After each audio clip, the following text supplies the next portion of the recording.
bagaimana kabarnya hari ini? Baik. Baik, oke. Tugas yang di learning sudah dikerjakan semua ya? Oke.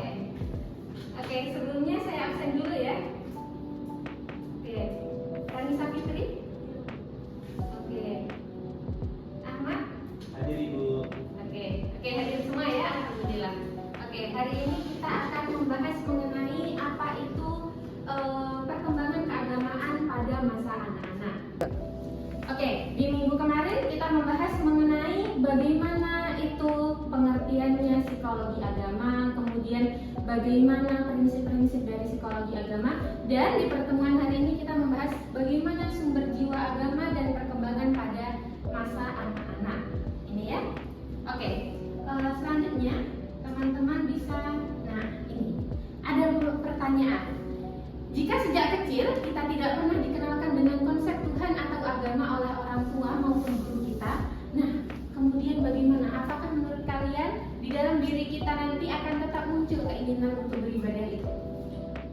Nah, jadi kita bayangkan kalau seumpama dulu waktu kita kecil nggak dapat pengetahuan keagamaan dari orang tua, dari masyarakat, dari kakak kita dan lain sebagainya.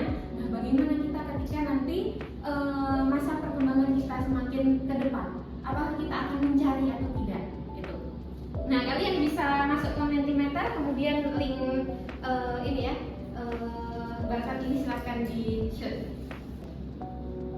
Ya Allah, terang benderang.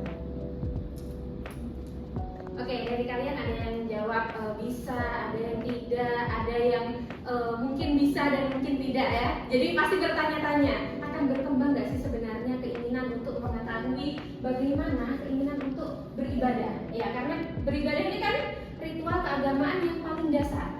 Ya, bayangkan kalau seumpama sudah balik, sudah waktunya mukallaf, tetapi anak tersebut tidak melaksanakan ibadahnya atau ritual keagamaannya, ya pasti kan akan dipertanyakan. Ya, jadi mereka beragama untuk apa? Nah, di situ. Nah, jawaban kalian antara iya dan tidak, kemudian ada yang di tengah-tengah, ini akan kita bahas selanjutnya. Nah, munculnya jiwa agama pada masa anak-anak itu memiliki 3 prinsip ini, di mana ada prinsip biologis, prinsip tanpa daya, dan prinsip eksplorasi. Di mana pada prinsip biologis ini memang pada diri setiap orang, setiap manusia itu ada yang namanya keinginan untuk butuh kepada yang namanya agama. Kalau kita lihat teori kebutuhan yang dipaparkan oleh Abraham Maslow, dia kan ngasih tahu bahwa agama itu adalah kebutuhan yang paling dasar, kebutuhan yang paling kuat. Jadi tanpa adanya agama, ya seseorang itu tidak akan berkembang. Itu. Belum lagi kalau kita bicara mengenai teorinya siapa itu ya? Thomas. Teorinya Thomas itu berbicara kalau memang manusia itu agama, pada prinsipnya manusia itu agama itu bagaikan ayah. Ya, bagaimana anak kecil ketika dia butuh dengan ayah? Apa-apa harus dengan ayahnya, apa-apa harus dengan ayahnya. Jadi agama itu bagaikan tempat bersandar. Kayak gitu. Itu kalau semua prinsip biologisnya.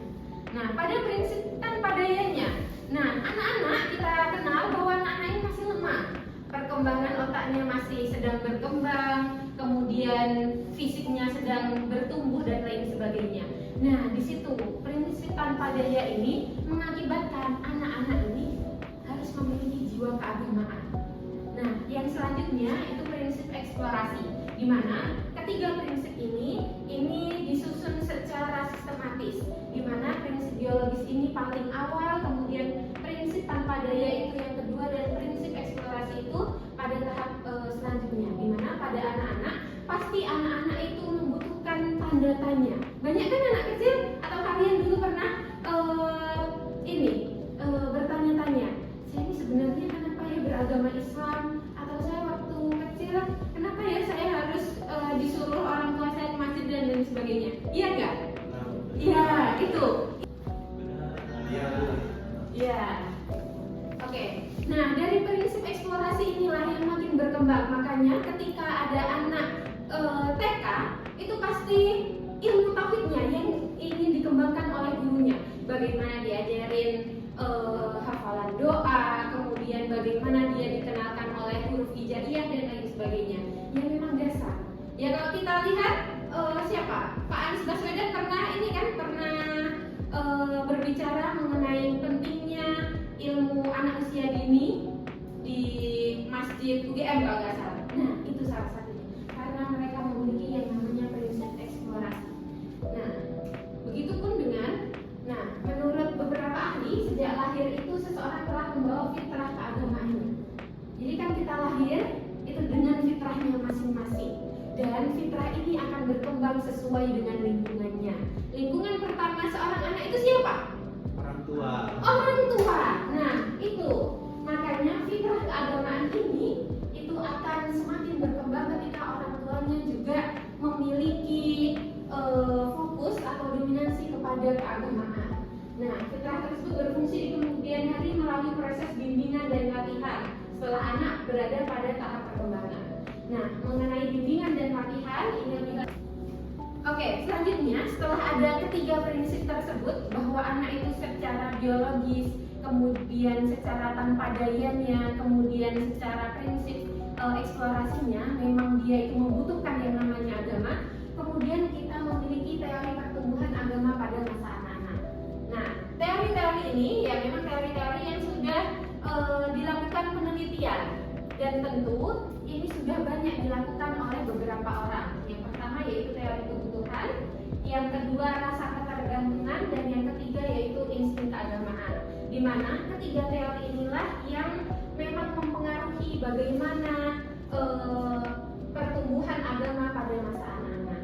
Nah, setelah ini teman-teman kita akan berdiskusi. Jadi silahkan teman-teman menjadi 3 kelompok, kita akan mendiskusikan bagaimana sebenarnya teori kebutuhan itu, kemudian bagaimana rasa ketergantungan yang disampaikan oleh Thomas itu, dan yang ketiga mengenai bagaimana sih insting keagamaan itu. Saat melihat bicara.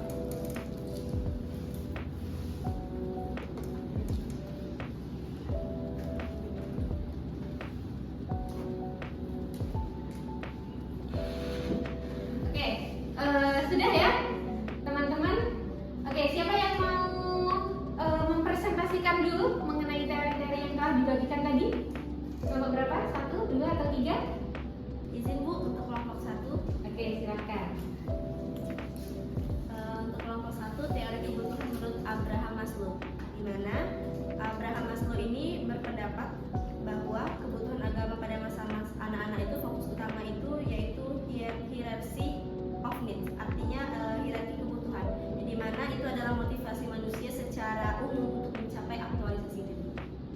Izin Ibu, Ya, silakan.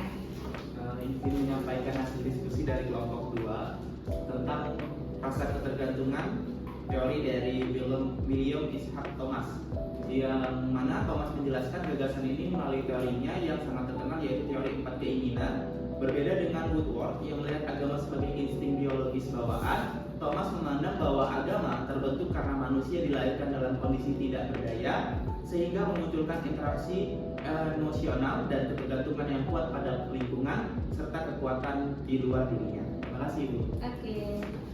Oke, selanjutnya. Oke, silakan. Dari kelompok 3, teori pertumbuhan pertama pada anak pada masa anak-anak, insting keagamaan. Nah, menurut Woodward, insting keagamaan adalah naluri bawaan yang dimiliki manusia sejak lahir, yang dapat menjadi dasar munculnya perilaku dan perasaan keagamaan. Nah, pada masa anak-anak, insting ini tampak melalui rasa ingin tahu tentang Tuhan, doa, dan kegiatan keagamaan yang kemudian berkembang melalui pengaruh keluarga, pendidikan, dan lingkungan sosial. Itu aja. Oke, terima kasih. Oke, jadi bisa kita ketahui bahwa bagaimana teori kebutuhan Abraham Maslow itu pada pertumbuhan agama pada anak, bahwa ya agama itu adalah sesuatu yang memang dia butuhkan. Kemudian kalau seumpama rasa ketergantungan Thomas, anak-anak itu kan memiliki 4 keinginan. Nah, 4 keinginan inilah yang mampu nanti merujuk kepada pertumbuhan agama seorang anak tadi. Kemudian kalau insting keagamaan oleh Woodward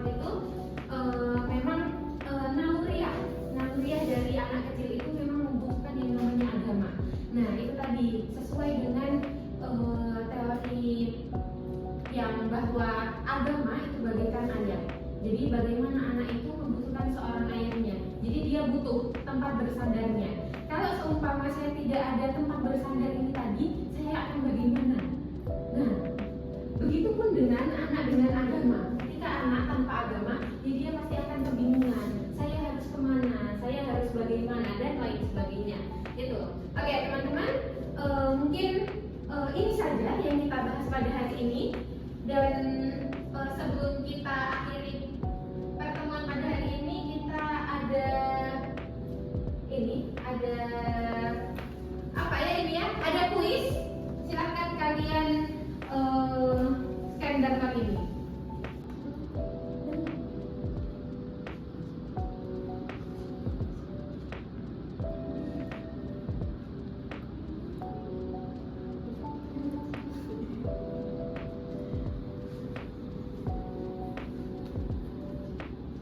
Oke, setelah kuis tadi, ya ada yang benar semua, ada yang salah sedikit, ya nanti kita akan bicara lebih lanjut di pertemuan selanjutnya. Nah, di pertemuan selanjutnya itu kita akan bicara bagaimana perkembangan keagamaan pada masa remaja. Nah, di RPS itu sudah saya tuliskan kan, kalian nanti ada tugas untuk mereview jurnal minimal Sinta 5. Nah, itu silahkan dicari dan dikumpulkan melalui e-learning sesuai dengan petunjuk yang telah saya berikan. Nah, mungkin itu saja teman-teman, atau mungkin ada yang ingin ditanyakan sampai sini? Sudah paham, Bu? Oke, baik anak-anak, kalau seumpama sudah paham semuanya, semoga ilmu yang kita dapat hari ini, semoga apa yang kita diskusikan hari ini benar-benar menjadi manfaat dan barakah kepada kita semua. Dan ini bukan hanya pengetahuan hari ini saja, tetapi semoga pengetahuan ini mampu menjadi refleksi kalian di besok, kemudian hari, dan selamanya. Soalnya mengenai perkembangan anak ini tentu nanti akan sangat kalian butuhkan ketika nanti Ahmad menjadi orang tua, ketika Rani menjadi seorang ibu, ini akan dibutuhkan. Soalnya selain kita bicara mengenai bagaimana keagamaan pada anak-anak, kita nanti akan bicara bagaimana pendidikan itu mampu untuk mengembangkan keagamaan seorang anak ini tadi. Itu. Nah, ini akan kita bahas di pertemuan selanjutnya. Oke, baik. Billahi taufiq wal hidayah. Wassalamualaikum warahmatullahi wabarakatuh.